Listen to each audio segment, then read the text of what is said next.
अस्सलाम वालेकुम स्टूडेंट्स, उम्मीद है आप खैरियत से होंगे। आज हम फिज़िक्स के chapter number 1 physical quantities and measurements का टॉपिक सिग्निफिकेंट फिगर्स स्टार्ट करते हैं। तो first of all significant figures होते क्या हैं?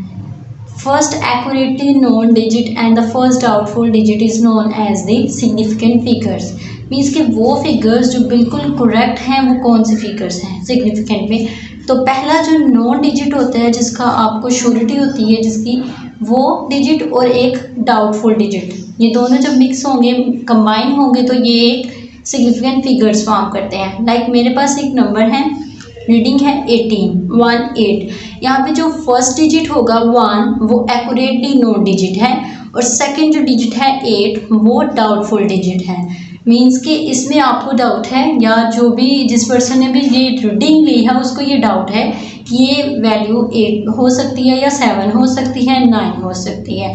तो फर्स्ट एक्यूरेटली नोन डिजिट कि जिसकी आपको श्योरिटी है यानी कि 1 और सेकंड फर्स्ट डाउटफुल डिजिट, ये दोनों जो हैं ये क्या होते हैं सिग्निफिकेंट फिगर्स हैं। तो 18 में हमारे पास 2 सिग्निफिकेंट फिगर्स हैं। इसी तरह से एक और नंबर है मेरे पास, एक और रीडिंग है 22.74। तो 22.74 में पॉइंट से पहले जो नंबर्स होंगे वो ऑटोमेटिकली सिग्निफिकेंट नंबर्स हैं, मींस के वो एक्यूरेटली नोन नंबर्स हैं। तो ये 22, ये 2 डिजिट्स 2 और 2 एक्यूरेटली नोन हैं, ठीक है। तो पॉइंट के बाद जो 7 है ये फर्स्ट डाउटफुल डिजिट होगा, ठीक है, फर्स्ट डाउटफुल डिजिट। मतलब क्या हुआ कि ये जो 4 है डेसिमल के बाद सेकंड डेसिमल प्लेस पे, ये हमारे पास सिग्निफिकेंट नंबर नहीं होगा क्योंकि पॉइंट के बाद यानी कि डेसिमल के बाद फर्स्ट प्लेस जो होती है वो डाउटफुल डिजिट होता है और उसके बाद जो सेकंड और थर्ड प्लेस होती है वो हमारे पास डाउटफुल नंबर भी नहीं कंसिडर किए जाते, तो वो नॉन सिग्निफिकेंट नंबर्स होते हैं। 22.74 में हमारे पास 3 जो नंबर्स हैं 3 डिजिट्स जो हैं वो सिग्निफिकेंट हैं और ये जो 4 है ये नॉन सिग्निफिकेंट है। लाइक अगर मेरे पास नंबर है 22.745 तो यहाँ पे ये जो 2 है ये तो एक्यूरेटली नोन नंबर्स हैं, ठीक हो गया। और पॉइंट के बाद जैसे कि मैंने बताया कि जो फर्स्ट डाउटफुल डिजिट होगा ये,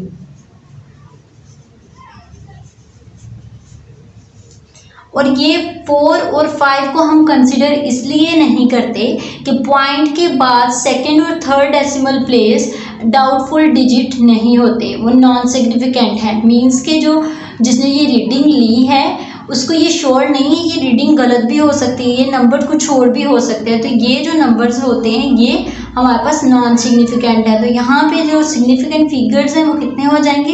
3 सिग्निफिकेंट फिगर्स। जैसे कि मैंने आपको बताया था फिजिकल क्वांटिटीज़ वो होती हैं जिनका कोई मैग्नीट्यूड होता है, जिनका कोई यूनिट होता है, ठीक है। लाइक अगर आप किसी चीज़ का वेट मेजर कर रहे हैं, मास मेजर कर रहे हैं तो 7 kg, 7 is the magnitude and kg is the unit. तो ऐसी फिजिकल क्वांटिटीज़ को मेजर करने के लिए हम 3 चीज़ों को मद्देनज़र रखना होता है। एक होता है कि अगर आप उस चीज़ को मेजर कर रहे हैं या कैलकुलेट कर रहे हैं तो किससे कर रहे हैं, उसकी क्वालिटी कैसी है। ये जब भी आप कोई चीज़ परचेज़ करते हैं तो आपकी यही कोशिश होती है कि बेस्ट क्वालिटी हो, वो ज़्यादा बेहतरीन चीज़ हो।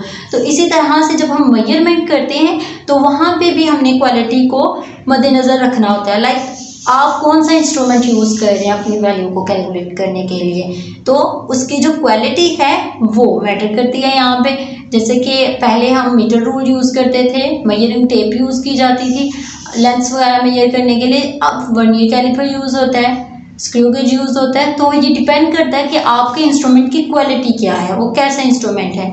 सेकंड नंबर पे आता है skill of the observer. Skill of the observer क्या, जो आपका ऑब्जर्वर है जो रीडिंग ले रहा है उसको रीडिंग लेने का पता है, उसको प्रॉपर मेथड आता है।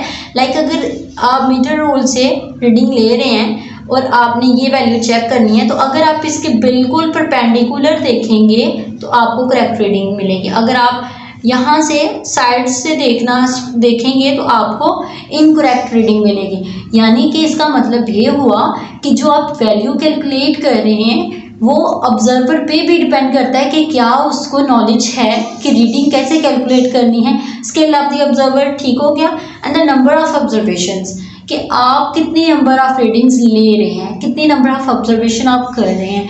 कभी ऐसा होता है कि किसी वजह से रीडिंग थोड़ी सी गलत हो जाती है, उसमें थोड़ा सा एरर आ जाता है। जब हम बार बार रीडिंग लेते हैं, बार बार ऑब्जर्वेशंस लेते हैं, तो उससे चांसेस ये होते हैं कि आपकी एक्यूरेसी इंक्रीज होती है।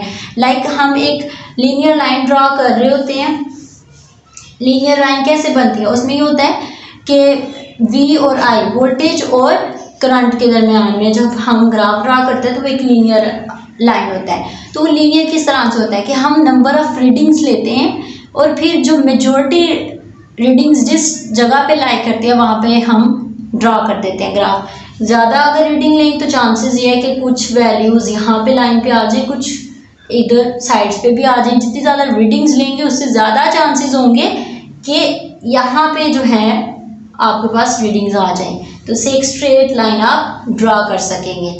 इसलिए नंबर ऑफ ऑब्जर्वेशन पे भी डिपेंड करता है कि आप कितनी ऑब्जर्वेशंस रीडिंग्स ले रहे हैं। जैसे कि अगर एक बुक हो, ठीक हो गया, एक बुक है और उसकी रीडिंग एक स्टूडेंट मेजरिंग टेप से कैलकुलेट करते हैं और कहते हैं कि जी इसकी जो लेंथ है ना बुक की, वो कितनी है, 18 सेंटीमीटर है, ठीक है। अब अगर आपको पूछा जाए कि इसमें सिग्निफिकेंट फिगर्स कितने हैं, तो हम कैसे कैलकुलेट कर सकते हैं? First accurately known digit and the first doubtful digit, यानी कि 1 और 8, यहाँ पे ये क्या है, 2 सिग्निफिकेंट फिगर्स हैं। अब उसी बुक की रीडिंग आप कैलकुलेट करते हैं, यानी कि उसी बुक की रीडिंग एक और स्टूडेंट कैलकुलेट करता है और वो कहता है, रूलर से वो कैलकुलेट करता है, ठीक है, और वो कहता है कि जी इसकी रीडिंग है 18.4 सेंटीमीटर। बुक सेम थी, डिफरेंस कहाँ पे आया? मेजरिंग इंस्ट्रूमेंट पे। पहले हमने जो उस बच्चे ने स्टूडेंट ने रीडिंग ली थी वो मेजरिंग टेप से ली थी, फिर सेकंड स्टूडेंट ने जो रीडिंग ली उसने रूलर यूज़ किया और उसने कहा 18.4 सेंटीमीटर है। अब यहाँ पे सिग्निफिकेंट फिगर्स कितने होंगे? जैसे कि इसमें था कि ये 1 और 8 हमारे पास क्या होगा, एक्यूरेटली नोन,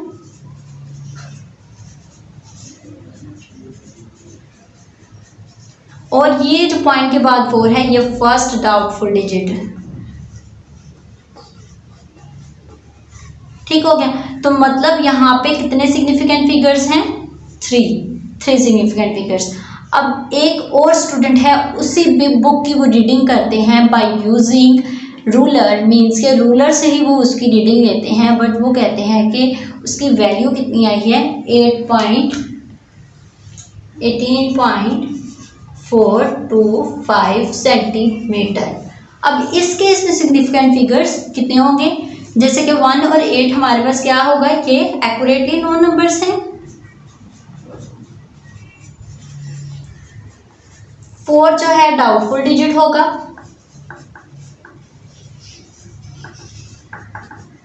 ठीक है।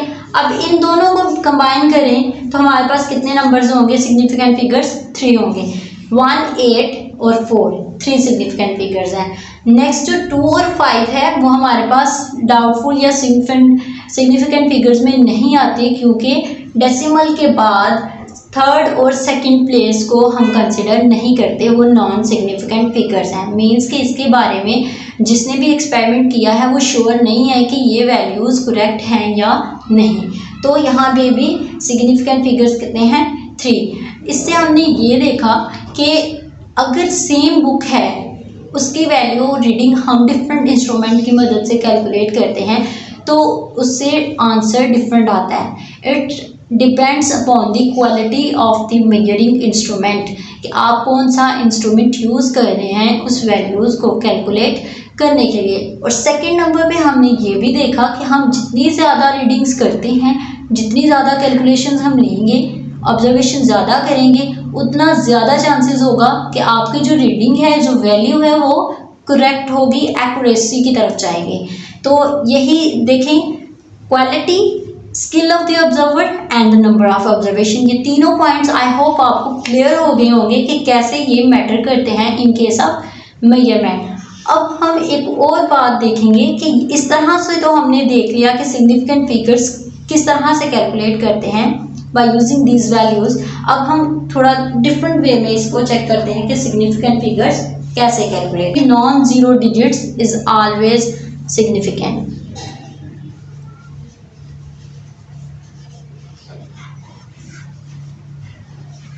जितने भी नॉन जीरो डिजिट्स हैं मीन्स कि वो जीरो नहीं हो, वो कोई नंबर होंगे तो वो क्या होंगे, सिग्निफिकेंट। जैसे कि एग्जांपल में देखें आप 2 2 4 5, ये हमारे पास यहाँ पे कितने सिग्निफिकेंट फिगर्स हैं 4। अगर एक और एग्जांपल देखते हैं आप 42, यहाँ पे कितने सिग्निफिकेंट फिगर्स हैं 2। मीन्स कि वो कोई भी नंबर हो सकता है बट वो जीरो नहीं होंगे, तो वो क्या होगा, हमारे पास सिग्निफिकेंट फिगर्स होंगे। ठीक है, पहले जो हमने चेक किया था तो हमने देखा था डेसिमल पॉइंट को मद्देनजर रखते हुए कि सिग्निफिकेंट फिगर्स कैसे कैलकुलेट करने हैं। तो अब हम जनरली चेक कर रहे हैं कि सिग्निफिकेंट फिगर्स एक्चुअल में कैसे कैलकुलेट किए जाते हैं। फर्स्ट इसकी कंडीशन थी कि नॉन जीरो डिजिट्स होने चाहिए।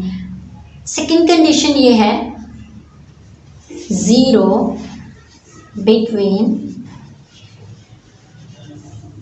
नॉन जीरो नंबर्स, या हम कह सकते हैं बिटवीन सिग्निफिकेंट फिगर्स। तो जो नॉन जीरो होते हैं वो एज ऑलरेडी मैंने आपको बताया कि वो क्या होते हैं, सिग्निफिकेंट नंबर्स होते हैं। ठीक है, तो जो भी जीरोज होंगे सिग्निफिकेंट फिगर्स में तो वो भी सिग्निफिकेंट होंगे। जैसे कि अगर मैं लिखती हूँ 2024 कर लें, ठीक है 2024, तो यहाँ पे ये जो जितने भी नंबर्स हैं ये क्या हैं, सिग्निफिकेंट है, ये नॉन जीरोज हैं। तो इनके मिडल में जो जीरो होगा इट इज आल्सो सिग्निफिकेंट। तो यहाँ पे सिग्निफिकेंट फिगर्स कितने हो गए, 1 2 3 4 सिग्निफिकेंट फिगर्स।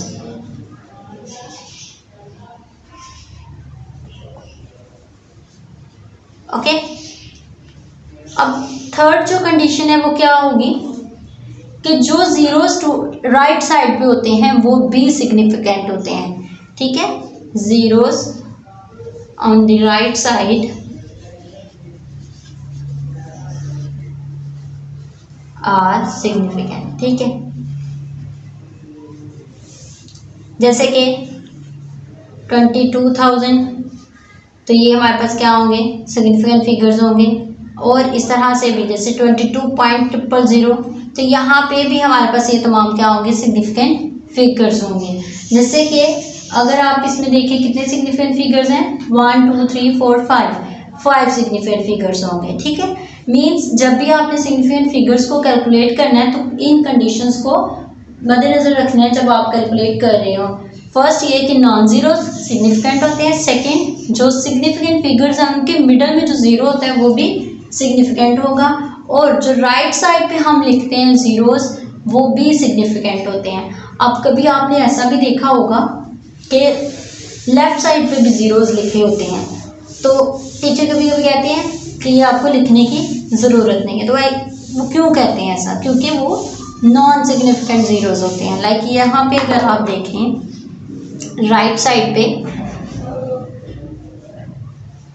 0.2, तो अब बताएं कि यहाँ पे सिग्निफिकेंट फिगर्स कितने हैं। यहाँ पे सिग्निफिकेंट फिगर्स होंगे 1 सिग्निफिकेंट फिगर, क्योंकि राइट साइड पे ये जस्ट स्पेस को कवर करने के लिए जीरोस ऐड किए जाते हैं, ये सिग्निफिकेंट नंबर्स नहीं है। यहाँ पे 1 है। और इसी तरह से एक और एग्जांपल अगर देखें हम 0.045, तो यहाँ पे सिग्निफिकेंट फिगर्स अगर कैलकुलेट करने हो तो कैसे करेंगे, वही वाला फॉर्मूला कि राइट लेफ्ट साइड पे जितने भी जीरोस हैं वो सारे क्या होते हैं, नॉन सिग्निफिकेंट होते हैं। और यहाँ पे दो जो हमारे पास नंबर्स हैं इनको हम कहेंगे कि हमारे पास सिग्निफिकेंट फिगर्स हैं, ये 2 सिग्निफिकेंट फिगर्स।